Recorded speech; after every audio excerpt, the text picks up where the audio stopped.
अनंत धुर्नाळे व संच सौ अर्चनाताई गौरशेट्टीवार व चमू सर्व भोजन मंडळी यांनी सहभाग घेतला आणि आजचा अतिशय सुंदर कार्यक्रम ज्यांनी इथे केला बोरगीरवार पाटीलवार आणि सौ नीता मनीष उत्तरवार व इतर चमू यांचे सुद्धा आभार व्यक्त करतो। इथे जे कार्यक्रम झाले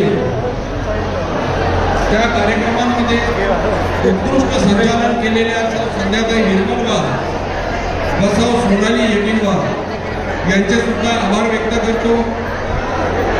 शोभायात्रेत सहकार्य करणारे माजी स्वच्छता निरीक्षक व हजरसुद्धा कार्यक्रमाची जबाबदारी घेतली आणि तसेच त्यांनी आज 56 भोगची पण जबाबदारी घेतली।